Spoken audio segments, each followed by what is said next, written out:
Welcome everyone. In this session, we will focus on Chapter 11, Optimizing Lab Productivity and Throughput. In this video, we will explore how to plan, monitor, and optimize textile color lab performance using proven techniques and tools. Why does productivity matter? A lab that consistently delivers accurate, quick, and cost-efficient results ensures higher right first-time percentages, faster buyer approvals, smoother transitions to bulk dyeing, and improved overall profitability. Tracking metrics is the first step toward improvement. Key performance indicators include samples per day, time to approval, right first-time percentages, machine utilization rates, redip rates, and minimizing downtime. Understanding your lab workflow is essential to identifying bottlenecks. By mapping every step from the initial request to final dispatch, you can pinpoint exactly where delays occur, such as a wait for spectrophotometer analysis. Strategy 1 is task prioritization. Categorize requests into high, medium, and low priority, and assign your most experienced staff to handle urgent or complex shades to keep production moving smoothly. Strategy 2 focuses on process standardization. Developing standard operating procedures for critical tasks and using checklists are vital steps to reduce rework and ensure consistent, high-quality results. Strategy 3 involves leveraging automation and technology.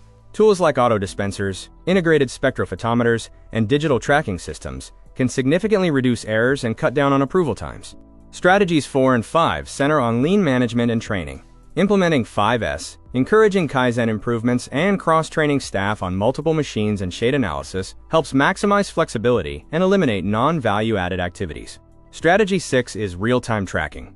By utilizing dashboards to monitor sample progress and setting alerts for any tasks that exceed 48 hours, you can proactively manage and resolve potential delays. When performing a bottleneck analysis, focus on identifying the weakest links. Whether it is limited equipment capacity, inaccurate recipe predictions, or poor communication, addressing the root cause is key to optimizing throughput. A well-structured daily production sheet is a fundamental tool for continuous monitoring, helping supervisors keep track of current projects, status updates, and overall team performance.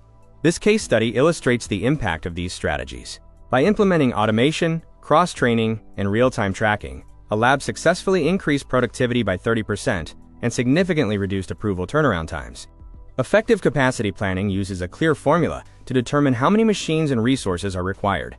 By calculating based on samples per day and processing time, you can optimize your lab's hardware needs. Continuous improvement relies on the PDCA cycle: plan, do, check, and act. Establish a regular cadence of daily, weekly, and monthly reviews to stay aligned with performance targets and industry benchmarks. To wrap up, remember to monitor key metrics, apply lean techniques, cross-train your staff, and use data-driven decisions to plan workloads. Thank you for watching.